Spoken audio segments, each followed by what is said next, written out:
여호수아 강해의 15번째 시간입니다. 7장 13절에서 26절을 중심으로 회개라고 하는 제목으로 말씀을 전하고자 합니다. 먼저 서론으로 제가 드리고 싶은 말씀은 회개의 전형이었던 1907년 평양 대부흥 이야기를 하기를 원합니다.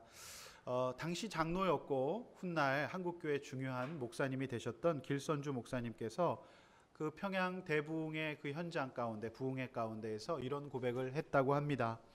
나는 아간과 같은 자입니다. 나 때문에 하나님께서 우리나라에, 우리 교회에 복을 주실 수가 없습니다. 약 1년 전에 내 친구 중 한 사람이 임종시에 나를 자기 집으로 불러 말하기를, 길장로, 나는 이제 세상을 떠나지만 내 집 살림은 돌보아 주시오. 내 아내는 무능하니까 말입니다. 라고 부탁을 했다고 합니다. 그때 길장로님은 내가 잘 돌보아 드릴 테니 염려 말라고 대답했고, 그러나 미망인의 재산을 관리하던 중 미화 100불 상당의 금액을 나는 사취했습니다. 나는 하나님의 일을 방해해 왔습니다. 내일 아침에 그 돈 전액을 미망인에게 돌려드리겠습니다라고 고백했다라고 하는 것입니다. 당시 현장에 있었던 요나단 고우포스 선교사는 그 당시의 분위기를 이렇게 전했습니다. 나는 교회의 유능한 두 지도자 한 명인 장로와 또 한 명인 전도사가 서로 팔을 엉켜안고 강단으로 나와서 마치 자신들의 심장이 터지는 듯이 울부짖었던 모습을 결코 잊을 수가 없었다. 그날 많은 사람들이 나와 자신들의 사기, 공금횡령, 그리고 실제적인 도둑질을 고백했다라고 하는 것입니다. 평양 대부흥에서 오늘 이런 일들이 일어났다라고 선교사님들이 증거하고 있습니다. 무너진 우리 민족의 현실 앞에서요, 오직 승리의 길은 하나님 앞에 회개하는 것밖에 없다고 믿었던 구한말의 한국의 상황이었던 것입니다. 오늘 저는 여호수아 7장 오늘 이 본문을 중심으로 회개의 세 가지 측면을 함께 다뤄보려고 합니다. 하나님께서 왜 이토록 회개를 중요하게 여기시는지에 대해서 묵상하면서 교훈받는 시간 되기를 원합니다. 회개의 세 가지 측면 중에 첫 번째 회개의 측면, 승리하려면 회개해야 된다라고 하는 것입니다. 회개 없는 승리는 없다고 하는 것이죠. 13절 말씀 우리 다 함께 다시 한번 읽어보겠습니다.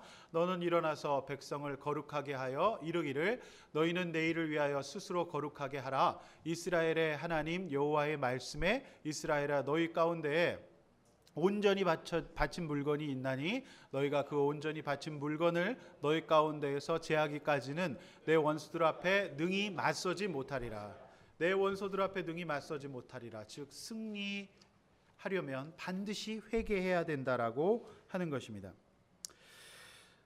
푸념과 원망에 가까운 회개의 모양만 갖춘 그 여호수아와 이스라엘의 장로들의 회개를 보시고 하나님께서는 자비와 인애의 마음으로 이제 너희가 일어나서 해야 할 일이 있다라고 말씀하십니다.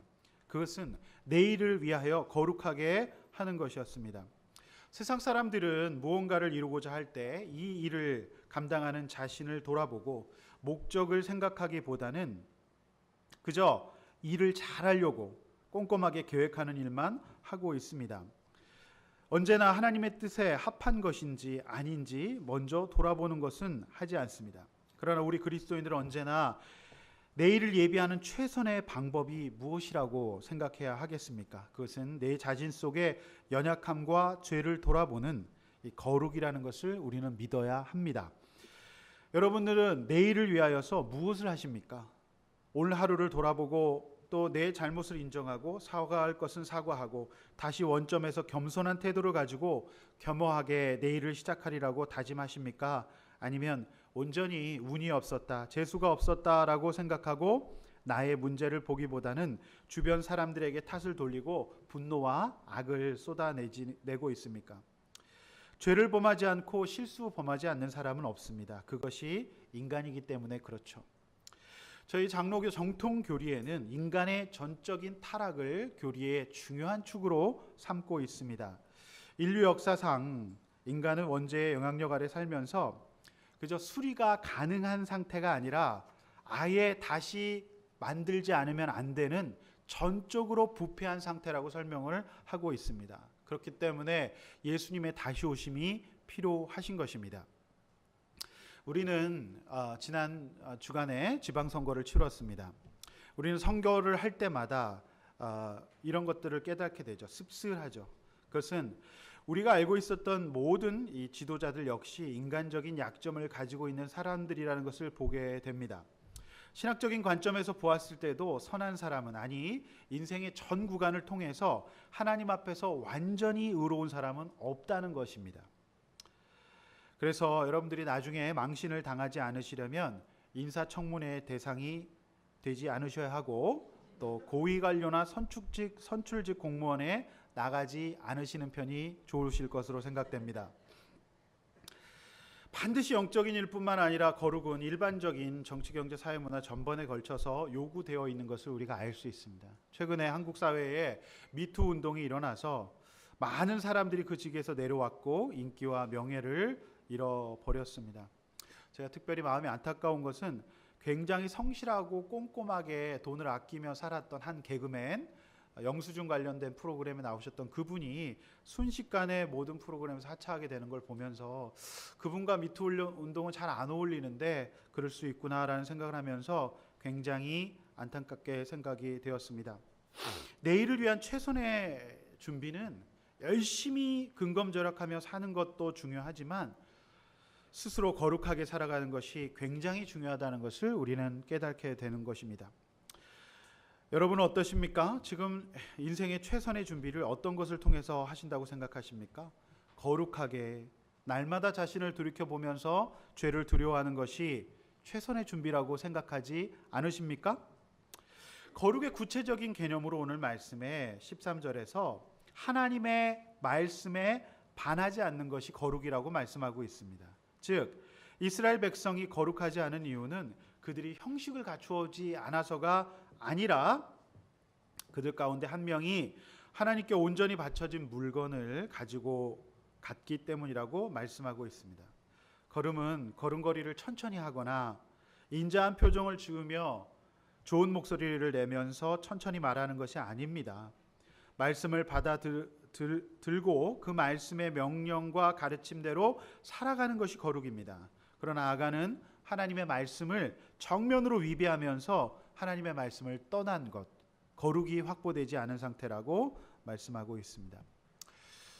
금요일날 낙지를 먹었습니다. 낙지 국물을 먹었는데 작은 낙지 머리에 먹물이 좀 들어있는데 그 먹물 한 방울만 떨어져도 국물 전체가 금방 어두운 색깔로 변하는 것을 보았습니다.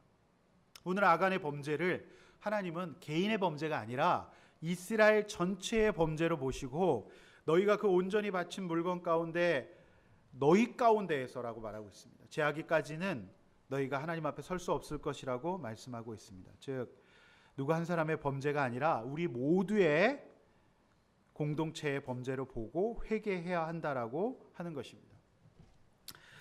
사랑하는 우리 지체가 지난주에 넘어질 뻔한 일이 있었습니다. 그런데 제가 은혜 받은 것은 우리 공동체 집사님들 전체가 마치 자신의 죄인 것처럼 회개했다라고 하는 것입니다. 이것이 바로 성경이 이야기하는 회개입니다. 바리새인과 유대인들은 회개를 함에 있어서도 나는 저들과 같지 않다, 저들만 저런다, 나는 이렇게 살지 않는다라고 회개했어요. 그래서 예수님께 굉장한 책망을 들었습니다. 어떤 일이 일어나도 목사인 제가 제일 먼저 회개해야 합니다. 그리고 우리 집사님도 그렇게 다들 집사님들도 회개하셨습니다. 제가 수요 예배 때도 읽어드렸지만 우리 집사님이 이런 글을 올리셨어요. 형제가 몇 달씩 자신과의 싸움을 하며 인내로 승리의 시간을 쌓아오는 동안 저는 하루도 화를 참지 못하고 인내하지 못해서 어린 아들에게 병적인 화를 쏟아냈습니다. 단 하루 승리도 하지 못했던 나약한 제 자신을 돌아보며 우리 형제가 인내를 이루느라 얼마나 힘들었을지, 얼마나 대단한지 생각하게 됩니다. 승리하지 못한 집사님이 회개한다라고 글을 올려주셨습니다. 또 모교 부부목장에서 우리 한 집사님께서는 맛있는 치킨과 맥주를 막 먹으려는 순간 그 문자를 보고 그 자리에서 정말 오랜만에 눈물로 통성으로 기도했다라고 나누어 주셨습니다.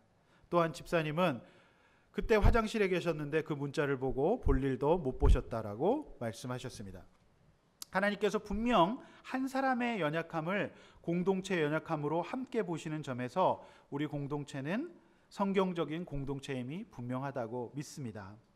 세상은 죄인과 자신을 가르고 본인의 의로움을 자랑할지 몰라도 성경적인 공동체는 그렇게 해서는 안 되겠죠. 우리가 인정할 수밖에 없는 것은 범죄의 종류가 다를 뿐 우리 모두 다 같은 연약한 죄인이고 넘어진다는 것을 인정하지 않을 성도는 안 계시리라고 생각합니다. 그래서 오늘 한 사람의 범죄를 공동체의 일로 하나님은 규정하시고 계십니다. 아버지 되신 우리 집사님께서 아들을 붙잡고 정말 눈물로 회개했다라고 하셨습니다. 저는 이것이 진정 자녀의 수고를 대하는 부모님의 자세라고 생각합니다. 이런 회개가 거듭될수록 우리 자녀의 수고는 수고로 될 줄로 믿습니다. 그리고 우리 공동체의 기도에 성령님이 강하게 역사하실 줄로 믿습니다. 승리의 비결은 이스라엘 백성의 전투력과 전략에 있지 않았다는 것을 우리가 알고 있습니다. 오직 하나님과의 신실하고 거룩한 관계가 승리의 관건이었습니다. 그들이 거룩함을 찾는 온전한 회개를 한다면 그들은 원수 앞에 서게 될 것이고 승리하게 될 줄로 믿습니다. 요즘 여러분 무엇이 잘 안 되고 있습니까? 판판이 지고 상황이 안 좋아지고 있지는 않습니까? 이유를 다른 곳에서 찾으면 안 됩니다. 하나님과의 관계 그리고 거룩함이 있는가, 나의 패배가 이것과 관련이 있는가 돌아보셔야 합니다. 여러분 죄와 싸우고 계십니까? 그래야 전쟁과 같은 인생에서 승리할 수 있습니다. 하나님께서 싸워주시도록 여러분은 거룩의 무기를 준비하시기를 바랍니다. 그렇게 하지 않는다면 승리할 수 없습니다. 오늘 회개가 왜 중요한가? 승리하려면 반드시 회개해야 합니다. 죄와 싸우고 계십니까? 요즘 패배의 원인을 운이나 사람들이나 나라의 경제 탓으로 돌리고 있지 않습니까? 여러분 회개하지 않으면 승리함이 없다라고 하는 것입니다. 여러분 이렇게 한번 나눠보십시오. 무엇이 내 인생의 승리의 비결이라고 생각하십니까? 죄와 싸우는 거룩을 확보하고 계십니까? 내 삶에 깊이 들어온 죄는 무엇입니까? 돌아보시길 바랍니다. 그리고 연약한 죄인을 볼 때 여러분 어떤 태도를 취하십니까? 나는 안 그런데 너는 왜 그러냐라고 정죄하고 있지 않습니까? 연약한 자를 볼 때 먼저 내 죄를 보고 회개하고 있습니까? 한번 여러분 나눠보시기를 바랍니다. 오늘 회개의 두 번째 측면은 하나님이 주관하시는 회개를 해야 한다라고 하는 것입니다. 다시 한번 읽어보겠습니다. 다 함께 시작. 하나님이 주관하시는 회개를 해야 합니다. 네, 회개의 측면 두 번째입니다. 승리를 위한 회개는 특별히 인간적인 방법이 아니라 하나님이 주관하시는 방식으로 해야 한다라고 하는 것입니다. 우리 14절 같이 한번 앞에 화면 보시고 다 함께 읽어보도록 하겠습니다. 너희는 아침에 너희의 지파대로 가까이 나오라. 여호와께 뽑히는 그 지파는 그 족속대로 가까이 나올 것이요. 자, 읽습니다. 여호와께 뽑히는 족속은 그 가족대로 가까이 나올 것이요. 여호와께 뽑히는 그 가족은 그 남자들이 가까이 나올 것이며. 네, 읽으셨습니다. 문제가 일어나면 항상 인간의 죄악된 본성이 먼저 일어나죠. 그래서 평소에는 문제가 없었던 감정이 소용돌이치면서 문제의 원인을 내가 직접 고발하고 드러내어서 상대를 처단하려는 그 마음이 고개를 들게 되어 있습니다. 그러나 내 죄를 못 보고 무엇보다도 판단의 오류를 범하고 사람이 가지고 있는 근본적인 약점인 선입견과 약자에게는 강하고 강자에게는 약한 죄악된 본성이 얼마나 큰 문제를 일으킬 수 있다는 것에 우리는 주의해야 합니다. 하나님께서 이 아간의 범죄를 해결하시는 방식으로 제시하신 것이 바로 제비뽑기였습니다. 이 제비뽑기를 왜 하나님께서 하실까? 이것에 대한 횃불 트리니티 신학교 김윤희 교수는 이 제비뽑기에 대해 세 가지 의미가 있다고 해석을 하고 있습니다. 제가 인용하기를 원하는데요. 첫 번째, 제비뽑기의 정신입니다. 제비뽑기의 정신은 이 거룩한 제비뽑기를 실시하라는 것은 죄인을 찾아내시는 주도권이 인간에게 있는 것이 아니라 하나님께 있다는 것을 의미한다는 것입니다. 죄인을 찾아내시는 이 회개를 받으시는 주도권이 사람에게 있지 않고 하나님께 있다는 것을 의미하는 상징적인 행위라고 하는 것이에요. 그래서 이 행위에는 오직 하나님만이 모든 것을 속속들이 알고 계신다는 믿음을 가진 사람만 이것을 행할 수 있다라고 말하고 있습니다. 또한 제비뽑기 역사를 설명하면서 제비뽑기의 역사는 구약에 종종 등장하는데 하나님의 뜻을 알 수 있는 방법이었고요. 이스라엘의 첫 번째 왕을 선출할 때 사무엘이 사용했던 방법이기도 합니다. 사무엘상 10장에 보면. 그리고 예언자 요나가 탄 배가 풍랑으로 좌초하게 되었을 때 하나님이 보내신 재앙의 원인을 제비뽑기를 통해서 찾아내고 있는 것을 알 수가 있습니다. 이 뜻이 역시 하나님의 뜻을 알아내기 위한 신성한 방법으로 구약시대에 간주가 되었다는 것을 알 수가 있습니다. 또한 한 가지 제비뽑기의 특징을 보면 하나님이 진행하시는 제비뽑기의 과정은 그 과정이 매우 치밀하고 정확하다는 것을 알 수가 있어요. 지파, 족속, 가족, 개인의 순서로 진행되는 제비뽑기의 과정은 모든 것을 아시는 하나님의 개입의 세밀함과 부인할 수 없는 권위를 발견하게 된다라고 하는 것입니다. 자, 이 말씀을 통해서 우리는 어떤 적용을 할 수 있을까요? 자, 다른 사람의 회개의 과정에 내가 하나님의 역할을 해서는 안 된다는 것을 말합니다. 즉 하나님께 패배의 원인을 들은 여호수아와 지도자들은 모든 이스라엘의 족속의 집을 샅샅이 지져서 죄인을 찾고 싶지 않았겠습니까? 또 사람을 풀어서 갑자기 좋은 옷을 입거나 또 돈을 쓰는 사람이 없는지 첩보를 수집해 볼 수 있지 않았겠습니까? 이것이 어떻게 보면 수사의 원칙입니다. 그러나 수사가 아니라 이것은 회개입니다. 수사와 회개는 다르죠. 이 일을 두고 우리가 철저하게 하나님께 맡겨야 되는데 답답하고 힘들더라도 범죄를 행한 자에게 하나님께서 자신의 뜻대로 회개를 받아내실 때까지 우리는 인내하며 기다릴 줄 알아야 합니다. 자, 이렇게 하려면 두 가지 마음이 반드시 확보가 되어 있어야 하는데 첫 번째는 나도 같은 죄인이라는 겸손이 있어야 합니다. 그리고 나보다 내 주변의 연약한 자들의 회개를 누구보다도 받기를 원하시는 살아계신 하나님이 반드시 회개를 받아내실 것이라고 하는 믿음이 있어야 오늘 이 제비뽑기를 받아들일 수가 있습니다. 우리가 오랜 목장 생활을 통해서 알다시피 모든 부부의 문제 그리고 가정 속에서 일어나는 자녀의 문제는 100% 거의 한쪽 문제만 있는 것은 없습니다. 양쪽 이야기를 다 듣고 판단해야 합니다. 오늘 비록 아간이 범죄했다 치더라도 여호수아와 백성의 장로 모두 영적으로 느슨해져서 아이성을 무시하고 신중하지 않은 정탐을 하였고 허접한 보고를 한다는 것을 지난주에 들었습니다.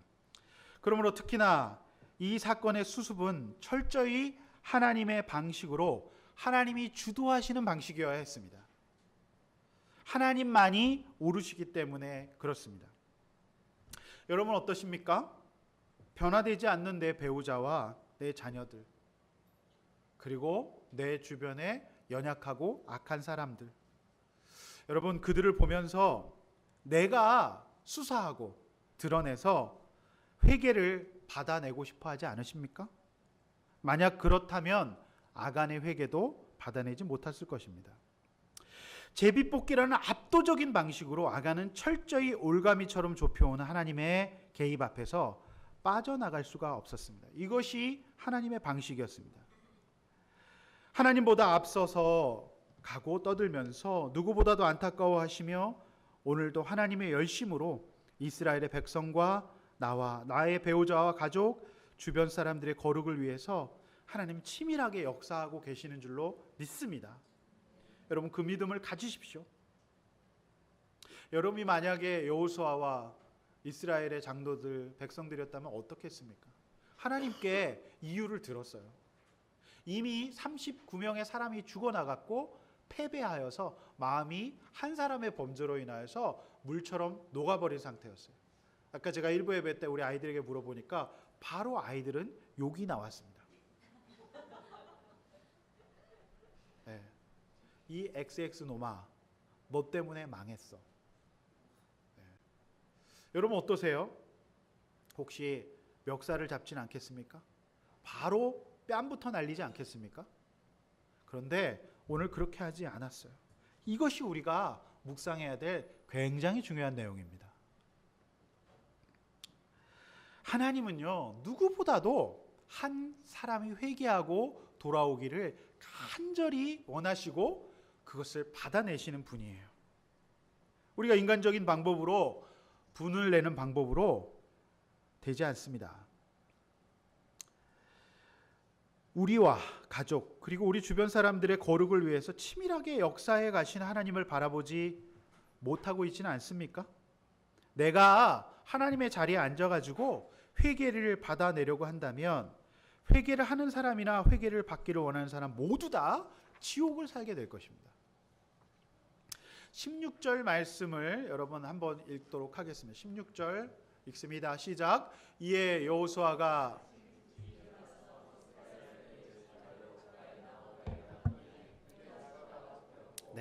여기서 아침 일찍 일어나가 회복되고 있는 것을 볼 수 있어요. 많이 들었던 말씀이죠. 여리고성 앞에서 여호수아와 하나님의 대구에서 항상 나왔던 말씀이었습니다. 아침 일찍 일어나 여리고성을 돌았더라.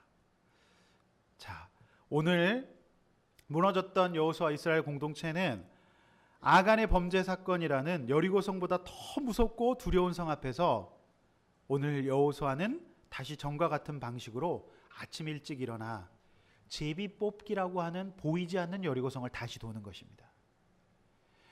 이 아침 일찍 일어나가 사라졌거든요. 그런데 오늘 여리고성을 돌았던 방식대로 내 혈기와 내 분노와 내 판단으로는 아간 저놈을 잡고 싶었지만 하나님 말씀에 순종하는 그 마음으로 아침 일찍 일어나 제비 뽑기를 준비하고 있는 것입니다. 굉장한 적용이죠. 여기에는 여리고성을 무너뜨린 것 같은 확실한 믿음과 신실함, 열정이 필요했죠. 하나님께서 여리고성을 무너뜨렸듯이 하나님께서 회개를 받아내실 것이다. 왜냐하면 회개에서 가장 중요한 것이 하나님의 방식대로 회개받아야 되기 때문에 그렇습니다. 첫 번째 제비뽑기는 지파를 뽑는 것이었고, 두 번째 제비뽑기는 족속을 뽑는 것이었고, 세 번째 제비뽑기는 개인을 뽑는 것이었습니다. 여호수아는 놀랍게 차분히 그 말씀의 인도를 받아 나갑니다. 결국 아간이 지목을 받았습니다. 이 방식을 통해서 얻은 것은 무엇이겠습니까? 여호수아는 백성들에게 하나님의 살아계심을 드러낼 수 있었고, 번거롭고 불필요한 절차와 수사의 수고를 하지 않을 수 있었습니다. 그렇지 않습니까? 말씀대로 따른 자가 얻을 수 있는 일거양득의 결과였습니다. 윈윈이었습니다. 여리고성을 6일간 돌았던 예배의 시위는 제가 말씀드리지 않았습니까? 여리고성 백성을 구원하기 위한 전도대회로 볼 수 있다고 말씀드렸습니다. 마음이 물과 같이 녹았다는 표현이 이스라엘 백성에게 사용됨으로 말미암아 이스라엘 백성의 불순종은 여리고 백성들과 같은 하나님께 대한 대적이라고 말씀드렸습니다. 자, 이 제비뽑기의 소식이 들려왔을 때, 첫 번째 유다 지파로 압축이 되었을 때, 아니 세라족 속으로 좁혀왔을 때라도 정 그것도 아니라면 삽디의 가족이 지목당했을 때만이라도 아간은 그때라도 와서 하나님 앞에 자복하고 회개할 수 있지 않았을까요? 여리고성 백성의 여리고성 함락과 똑같은 과정입니다. 첫 번째 날, 두 번째 날, 세 번째 날, 여섯 번째 날까지 아무도 나오지 않았어요. 놀랍게 지금 이 성경은 구조적으로 같아지고 있습니다. 그토록 하나님이 추격하시는 순간에도 하나님의 살아계심과 역사하심을 철저히 외면하고 무시했던 것입니다. 그러므로 이런 지속적이고도 의도적인 불순종은 당연히 죽음을 가져옵니다. 절대로 돌아오지 않아 심판을 자초하는 불신자의 모습과 아간의 모습은 정확히 일치하고 있습니다. 여러분은 어떤 분이십니까? 공동체에서 어떤 분이십니까? 하나님 지금도 살아계십니다. 우리가 경험한 바와 같이 공동체의 기도는 역사를 일으킵니다. 그러나 이 말씀을 듣고 있는 순간에도 바로 나에게 주신 말씀이라는 하나님 앞에서의 거룩한 직면, 내가 제비 뽑힘을 당했구나, 내 죄가 오늘 하나님 앞에서 지적을 당했구나라고 회개하지 않고 아직은 당분간 나대로 살아가리라고 생각하고 계시진 않습니까? 나에게 주신 말씀은 아니라고 생각하고 있지 않습니까? 여러분, 오늘이 바로 기회입니다. 하나님 앞에서 신앙을 회복하시고 더 이상 시간을 낭비하며 살아있으나 죽은 것 같은 삶, 영육간에 죽은 것 같은 삶, 살아있으나 죽은 자와 같은 삶을 청산하시기를 간절히 바랍니다. 오늘 내가 하나님 앞에 나와야 될 줄로 믿습니다. 회개의 방식은 하나님의 방식이어야 합니다. 여러분, 회개를 받아내는 방식에서 하나님의 인도를 받고 있습니까? 한번 나눠보시기를 바랍니다. 또 내가 하나님의 자리에서 주관하고 있지는 않습니까? 아간처럼 미루고 또 미루며 회개와 자복의 회복의 시간을 외면하고 있지 않습니까? 오늘 하나님께서 여러분에게 바로 너라고 얘기하십니다. 그대로 살지 말라고 얘기하십니다. 오늘 하나님 앞에 나오시기를 간절히 바랍니다. 오늘 저희 두 번째 대지를 묵상하면서 굉장히 우리가 많이 깨달은 것 같아요. 우리 주변의 연약한 자들을 바라볼 때마다 우리는 우리가 직접 회개받고 싶어 하거든요. 그러면 상처밖에 없는 영광을 받을 수밖에 없는 것이죠. 우리 하나님께 맡기고 누구보다도 내 배우자와 또 내 자녀와 내 주변 사람에 대해서 하나님께서 반드시 회개받아 내신다는 것을 믿으시기를 바랍니다. 그리고 내 죄를 보고 내 연약함을 인정하면서 하나님의 뜻을 순종하시기를 바랍니다. 네. 정말 일부 예배 들으면서 너무 아이들이 정말 정직하게 대답하는 거예요. 네가 여호수아였으면 어떡하니까 바로 심한 욕이 나가더라고요. 너무 놀라운 것 같아요. 세 번째 회개의 방식은 뭘까요? 내어놓는 회개를 해야 돼요. 회개 세 번째, 내어놓는 회개입니다. 19절에서 16절 말씀인데요. 19절 말씀 함께 읽고 또 묵상하도록 하겠습니다. 19절 읽습니다. 다 함께 앞에 보시고 읽습니다. 시작. 그러므로 여호수아가 아간에게 이르되 내 아들아 청하노니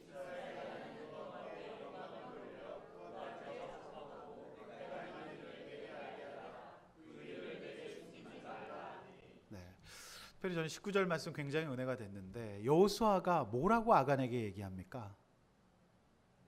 도둑놈아, 나쁜 놈아, 죽일 놈아 이렇게 얘기하고 있지 않습니까? 했습니까? 아니에요. 뭐라고 얘기하죠? 내 아들아. 즉 너가 그렇게 한 것은 나 때문이구나. 네가 나한테 배운 거구나. 그렇게 오늘 얘기하고 있는 거예요. 이미 여호수아가 지금 영적인 상태가 회복되고 있다는 것을 알 수 있어요. 내 아들아. 정말 이렇게 얘기하고 싶지 않았을 수도 있죠. 영적으로 자기 죄를 보고 깨어있지 못했다고 한다면 바로 XX야. 바로 욕 나가지 않았겠습니까? 그런데 오늘 내 아들아라고 하는 단어를 쓰고 있어요. 다그치거나 밀어붙이지 않습니다. 내 아들아, 즉 뭐죠? 나도 너와 같은 죄인이다 인정하는 태도죠. 1년의 과정을 보면서 여호수아는 다시 하나님께 설복이 되었던 것 같아요. 하나님의 인자와 자비하심으로. 형식적인 회복을 못했지만 하나님이 직접 말씀해 주시고 그리고 제비뽑기라고 하는 방식을 통해서 아간을 세워주시는 것을 주목해 주시는 걸 보면서 여호수아가 하나님 앞에 다시 제정신이 돌아와요. 사실 이스라엘 백성의 상태가 좋지 않았습니다. 아간이 그렇게 담대한 범죄를 행할 수 있었던 것은 우리가 알다시피 여호수아 역시 승리 이후에 마음이 풀어져서 아무나 정탐꾼을 보냈고 또 정탐꾼의 보고를 듣고서도 그대로 하면 안 되는데 수해 전쟁으로 보고 쉽게 생각했어요. 그러니까 아간이 그럴 만한 분위기가 이미 조성이 됐던 거예요. 그러니까 아간이 굉장히 그 행동을 할 만한 풍토가 되었기 때문에 했다라고 보고 이미 여호수아는 아간을 보면서 지도자로서 내 죄 때문이구나. 내가 정신을 차리지 못하니까 아간이라고 한 아들이 이런 행동을 했구나라면서 얘기하고 있는 거예요. 그러니까 이 회개를 받아내는 방식이 하나님의 제비뽑기라고 하는 여리고성을 도는 것과 같은 방식으로 여호수아가 할 수밖에 없었던 것은 자신이 일단 할 말이 없었고 하나님이 살아계시고 지금 끝까지 회개를 받으신다는 것을 알았기 때문이에요. 지도자 입장에서는 잘 나갔던 이스라엘 백성 공동체가 사람이 죽어나가고 그의 리더십에 결정적인 타격을 입었을 때 이 여호수아는 얼마나 그 아간이 미웠겠습니까? 근데 내 아들아라고 얘기하고 있어요. 그러므로 저는 목사로서 우리 모든 성도들의 문제가 바로 저의 문제라고 생각하고 저는 회개하고 기도합니다. 그것이 맞는 태도예요. 여러분의 자녀들, 여러분의 남편들, 여러분 주변의 사람들 연약합니까? 거짓을 행합니까? 여러분 그때 어떻게 하십니까? 하나님 살아계십니다. 그래서 반드시 추적하셔서 그 사람의 회개를 받아내실 거예요. 그러므로 우리가 할 수 있는 것은 눈물을 흘려 기도하시고 여전한 방식으로 일찍 일어나 여러분 하나님의 인도하심을 받아 나가시기를 바랍니다. 그때를 기다리는 인내하심이 승리의 관건입니다. 오늘 여호수아는 이 회개가 하나님께 영광이 되는 것이라고 말합니다. 그리고 그것을 숨기지 말라고 얘기하고 있습니다. 아간의 회개는 우리의 회개는 하나님께 영광이 될 것입니다. 그리고 사라진 이스라엘의 영광을 회복시키는 지름길로 인도하실 줄로 믿습니다. 우리가 목장을 통해서 회개하고 하나님 앞에 돌아오는 사람이 얼마나 영광이 큰지를 우리는 알고 있어요. 오히려 이제 묵은 신자보다 금방 회개하고 돌아온 사람이 나누는 그 회개가 얼마나 우리가 기쁨과 영광이 있는지 몰라요. 우리 유 집사님께서 물론 목장을 하면서 그런 나눔을 했어요. 전에는 아내에게 쉽게 화를 냈고 화가 나면 AXX 교회 안 가. 이게 입에서 항상 달고 있었던 거예요. A18 교회 안 가. 이게 항상 하는 말이었다 그래요. 그런데 우리 집사님이 아내에게 마음에 안 들 때 화가 났는데 3번에서 4번까지 참았다라고 해요. 근데 그 나눔을 하는데 굉장히 영광스러웠어요. 사람을 그렇게 신비한 능력으로 잡아줄 수도 있구나. 그리고 아들을 전도하기 위해서 팔씨름과 볼링을 하고 그리고 최영래를 전도하고 싶은 마음이 들었고 예배를 위해서 경제적 손해를 감수하고 이를 조정하시고 이제 공동체의 연약한 지체를 위해서 함께 시간을 보내시겠다고 하는 것이 영광이 아닐 수 있겠습니까? 회개는 이처럼 하나님께 영광이 되는 것이에요. 우리가 무엇으로 하나님께 영광 돌릴 수 있겠습니까? 회개로 하나님께 영광 돌려야 될 줄로 믿습니다. 할렐루야. 이것이 바로 베드로후서에서 얘기하는 신비한 능력이에요. 회개가 가능한 일입니다. 회개를 했다면 그가 취한 것을 내려놓아야 합니다. 신할산의 아름다운 외투에 대해서 제가 좀 더 구체적으로 자료를 찾아봤어요. 그러니까 자료를 보니까 정말 귀한 거였더라고요. 이게 째였습니다. 외제. 주석가들은 보니까 메소포타미아 지역에 수입한 고가의 의복이라 그래요. 미제예요. 그러니까 이 양복 어떤 사람이 그러더라고요. 정말 해외 배낭여행 가서 돈이 없었는데 보스 양복을 하나 다 털어서 샀대요. 그걸 딱 입으니까 사람들이 자기한테 가이드를 해달라 그러더래. 보스 양복이 그런가 봐요. 네? 그러더니 그걸로 먹고 살았다 그래요. 양복 하나 사가지고 있어 보이니까. 그러니까 이런 거죠. 뭐 버버리 코트 뭐 이런 거 아니겠습니까? 굉장히 귀하고 좋은 거예요. 그다음에 노숙생활 오래 했으니까 얼마나 따뜻한 옷이 좋았겠습니까? 캐시미어예요. 몽골 캐시미어. 살 거 딱 하나 몽골에 그거 있어요. 그 캐시미어 진짜 좋더라고요. 예. 그런데 시날은요 바벨론 지역의 옛 이름인데 아름답고 값진 예술품을 생산한 지방으로 널리 알려져 있었다 그래. 너무너무 좋았던 거예요. 벌써 입으면 너무너무 좋았던 거예요. 그러니까 그거를 다 가져온 거죠. 그리고 은 200세겔이라고 얘기하는데요. 한 세겔은 지금 단위로 설명하면 11.5g 정도 돼요. 그러니까 200세겔이면 자그만치 2300g, 2.3kg가 되는 묵직한 거예요. 은덩어리. 그리고 금덩어리는 500g 정도 돼가지고요. 0.5kg 정도 되는.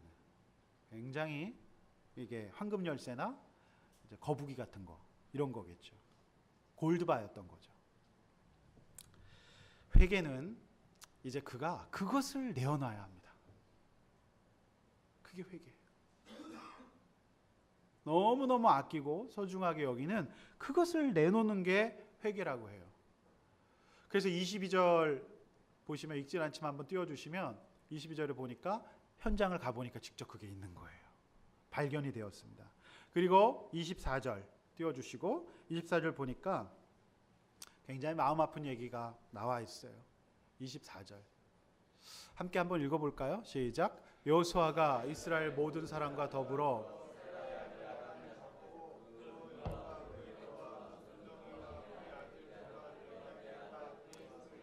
그의 나귀들과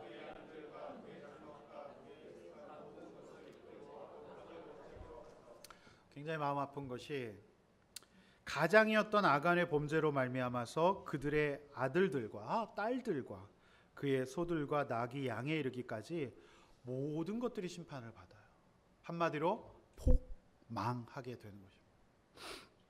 그리고 이제서야 하나님의 진노가 그칩니다. 그래서 그 골짜기를 우리 찬송가에서 유명한 아골 골짜기라고 부르고 있습니다.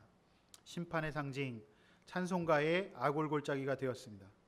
하나님은 죄와 함께 하실 수 없습니다. 가장이었던 아간에게 한 가족을 먹여 살리기 위함이라는 명분이 있을지 몰라도 제 아무리 능력이 있는 아버지일지라도 눈치 있는 아버지일지라도 온 땅의 주관자이시고 온 세상의 주인이신 하나님을 거부하고 우습게 여기는 자는 결국 가족들을 힘들게 하는 자가 될 것입니다.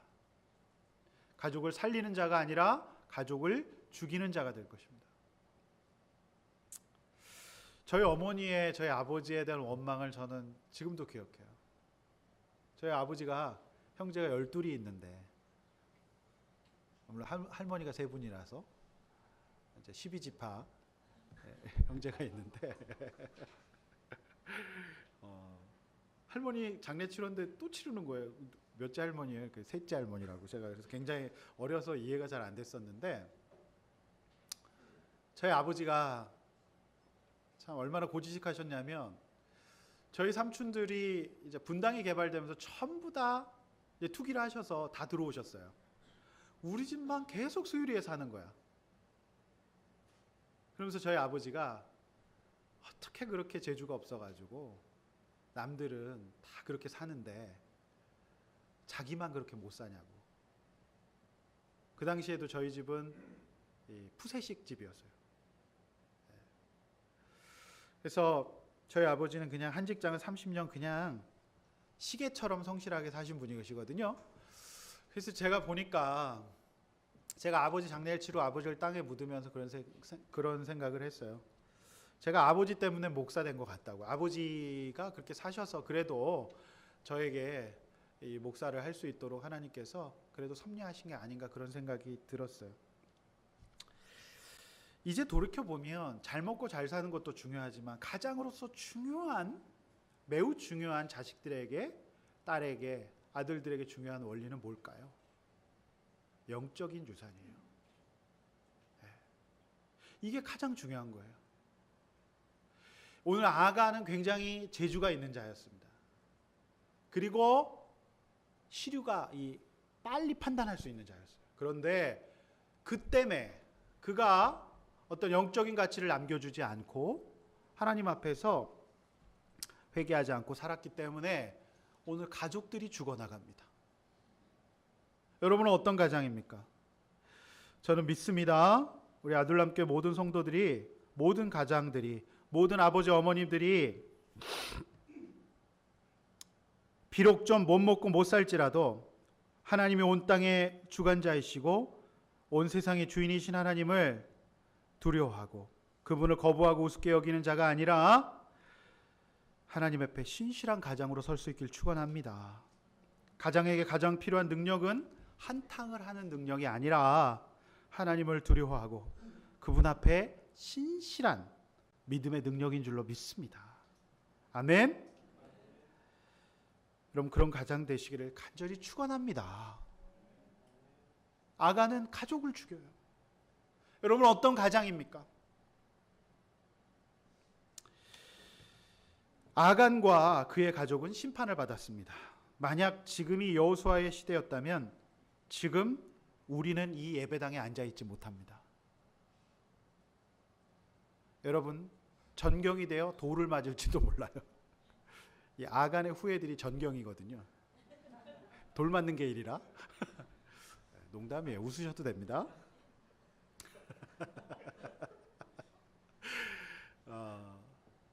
우리가 이 자리에 못 있죠. 돌을 맞아 죽어 마땅합니다. 저를 비롯해서 모든 사람들이 그렇지 않습니까? 나는 아니라고 얘기할 수 있는 분 계십니까? 제가 아까 일부 예배 때 아이들 물어봤어요. 너 혹시 심부름하고 어머니 아버지 이렇게 한 적 없냐? 다 있었어요. 굉장히 신실해 보이는 아이도 있대요. 그죠? 우리가 아간이 아니라고 얘기할 수 있습니까? 우리 다 돌 맞아 죽어야 될 자들이에요. 그런데 제가 이 본문이 제시하고 있는 것이 결국 예수 그리스도, 이 구속사적 성경 해석은 이것이 바로 예수 그리스도의 피를 상징한다. 즉 우리가 지금 주의 은혜로 신약시대, 지금 이 은혜의 시대에 태어나서 죄를 범하고 죄값을 치러야 하는데 예수 그리스도께서 대신 십자가에 달려 죽어주신 시대를 살고 있기에 우리가 은혜의 시대를 살고 있는 것이고, 지금 우리가 죽지 않고 이 자리에서 골짜기로 가지 않고 골로 가지 않고 오늘 여기 있는 것입니다. 믿습니까? 주의 은혜 때문입니다. 이게 신약 성도 시대, 성령의 시대를 살아가는 성도들의 축복이에요. 이 죽음, 이 피는 예수 그리스도의 대속을 멀리 기리고 있는 거예요. 바라보고 있는 거예요. 지금 이 본문이 예수 그리스도가 결국, 그러니까 이 아간의 방식, 그 다음에 동물 제사의 방식으로 안 된다는 것을 설명하면서 예수 그리스도가 너를 위해 죽어 주셨다라고 하는 것을 오늘 가르치고 있는 귀한 본문인 줄로 믿습니다.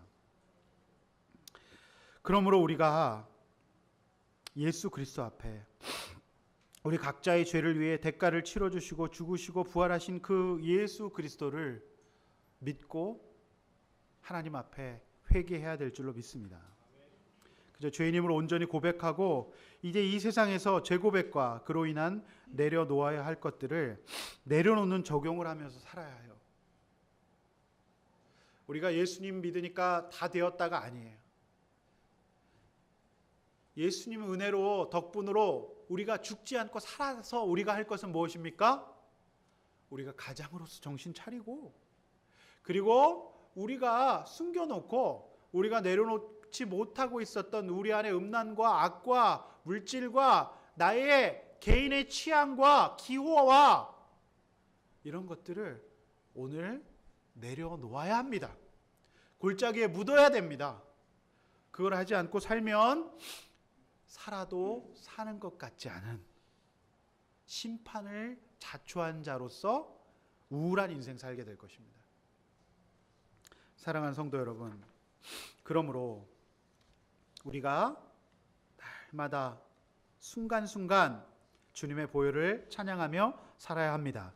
하나님은 아간의 죽음의 순간도 마음 아파하셨고 언젠가 아들 예수 그리스도를 보내셔서 온 인류를 아간과 같은 죽음으로써 구원하기를 원하셨어요. 날 위해 대신 아골 골짜기와 같은 십자가에서 죽으신 예수 그리스도를 찬양하고 그분을 영접하시기를 바랍니다. 할렐루야. 제가 큐티인 간증을 읽으면서 굉장히 마음 아픈 간증을 읽었어요. 이분이 이렇게 간증했습니다. 대학 시절부터 교회를 다녔지만 군 제대 이후 안마 시술소에 드나드는 것이 중독이 되어 영적 파산 상태가 되었습니다. 당시 여자친구였던 지금의 아내 손에 이끌려 마지막 지푸라기라도 잡는 심정으로 다시 교회에 나오게 되었습니다. 첫 예배부터 닫혀있던 회개의 문이 열리며 하나님과의 관계가 회복되기 시작했고 주일 예배, 수요 예배, 소그룹 모임을 사수하면서 죄를 고백하고 아내와 결혼까지 하게 되었습니다. 삶이 점차 안정되었지만 고된 회사 생활에 대한 불평과 자기 연민이 다시 올라왔고 그것을 핑계로 또다시 게임과 야한 동영상을 접했습니다. 이후 다시는 가지 않겠다고 주께 맹세했던 안마 시술소에 출입하게 되었고 그로 인해 음란보다 더 처참한 죄를 저지르고 말았습니다. 교회의 헌물에 손을 댄 것입니다. 결혼 후에 모든 재정을 아내에게 맡겼기에 몰래 돈을 모으기 어려웠는데 안마 시술소에 갈 돈이 모자라자 소그룹 모임의 헌금 봉투가 눈에 들어왔습니다. 당시 소그룹의 부리더로 헌금 담당이었던 저는 봉투에서 10,000원, 20,000원씩 몇 주간 손을 대 6만 원이 넘는 금액을 훔쳤습니다. 너무 떨렸지만 나중에 다시 채워넣으면 된다고 생각했습니다. 그 사건 이후로 하나님과의 저 사이에 깜깜한 시간이 흘렀습니다. 한참이 지난 후에 헌금 시간에 훔친 돈만큼 더 넣었지만 주님 앞에 눈가림하는 짓이었습니다. 그래도 이것만큼은 죽을 때까지 마음속에 묻어버린 채 살아가고 싶었습니다. 그러나 작년 어느 주일 그날 큐티 말씀에서 주님은 거룩한 선지자의 입을 통해 제 진실한 마음을 일깨워 그 사건을 다시 생각나게 하셨습니다. 그날 말씀을 통해 주님은 내 이름으로 일컫는 받는 이 집이 너희 눈에는 도둑의 소굴로 보이느냐 보라 나 곧 내가 그것을 보았노라. 분명히 저를 책망하셨습니다. 주님은 저를 은혜로 살려주셨는데 그런 마음을 능욕한 도둑이 바로 저라는 사실을 확증해 주셨습니다. 교회에 크게 범죄했다는 죄책감에 눌려 그날 예배에서 주님께 울부짖으며 용서 구했습니다. 결국 더는 숨기며 교회를 다닐 수 없겠다는 생각에 아내와 소그룹 모임에 죄를 고백했고 주일 예배 간증 시간에 헌금 도둑질했던 죄를 고백하고 당시 소그룹 식구들 교인에게 눈물로 용서 구했습니다. 지금은 소그룹 리더가 되어 소그룹 식구들과 매주 예배를 사수하며 깨어있게 하십니다. 아직도 마음속 깊은 곳에 다시 음란을 즐기고 싶은 교만한 악이 있고 여전히 부자의 흉내라도 내보고 싶은 욕심이 있기에 말씀과 공동체에 매여있지 않으면서도 언제라도 죄를 지을 인생입니다. 이제는 날마다 하나님을 경배하는 사람의 본분에 충실한 인생이 되기를 소망합니다. 이 간증은 우리들 교회에서도 굉장히 유명한 간증이었고 직접 예배 시간에 간증하시기도 하셨어요. 근데 제가 잘 보니까 이분의 그 글을 쓰신 간증문의 성함이 이분 성함이 아니라 가명으로 나와 있더라고요. 그래서 역시 이건 아마 개인의 부탁이나 편집자의 배려일 수 있겠죠. 그래서 다른 분들의 간증은 실명으로 되어 있는데 유독 이분만 간증만 이렇게 되는 건 봐도 아간과 같은 자로 외부에 나가는 출판물에서 오픈하기가 쉬운 일은 아니었을 것이라고 생각이 됩니다. 보통 쉬운 일이 아니겠죠. 이 낙인 효과도 있겠고 굉장히 어려운 일이었을 거라고 생각합니다. 그래서 1907년에 평양 대부흥에서 길선주 장로의 오픈은 정말 굉장한 겁니다. 쉬운 일이 아니죠. 그가 모든 것을 이룰 수도 있는 상황에 있었다고 생각합니다. 회개란 이런 것인 것 같아요. 자신의 죄에 대한 대가와 수치와 조롱을 당하는 것 보통 일이 아니죠. 전에 목자님이셨던 어느 집사님은 회계 집사로서 교회의 헌금을 도박 자금으로 썼다가 그것이 드러나서 오픈하신 것도 있으시죠. 사실 아간은 이 시대에도 너무나도 많은 것 같아요. 우리 모두가 아간일 수 있습니다. 그러므로 우리가 아직 내가 예수를 믿고 회개를 한다고 하지만 내어놓지 못한 것이 있다면 그것까지 내어놓고 가는 것이 회개의 완성입니다. 여러분 이렇게 한번 나눠보시길 바랍니다. 회개한다고 하면서 계속 붙잡고 있고 내어놓지 못하고 있는 것은 무엇입니까? 그리고 나는 가장으로서 가장 중요한 것이 어떤 역할이라고 생각하십니까? 여러분은 어떤 가장입니까? 유능한 가장, 돈을 잘 버는 가장, 그런 가장이라고 생각하십니까? 아닙니다. 좀 무능해도 영적으로 하나님 앞에 서 있는 가장이 최고의 가장인 줄로 믿습니다. 이제 말씀을 맺습니다. 승리의 관건은 회개라고 말씀드렸어요. 그러므로 회개가 꼭 필요한 이유는 우리 인생의 승리를 가져다 주기 때문에 그렇죠.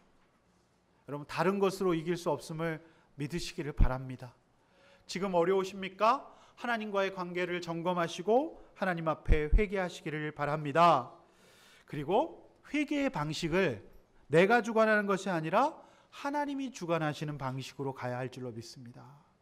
그것은 내 연약함과 또 나도 아간과 같은 죄인이라는 것을 인정하고 누구보다도 하나님께서 내 옆에 연약한 자를, 그 사람을 하나님께서 구원해 가시고 회개를 받아주신다는 것을 여러분 믿으셔야 합니다.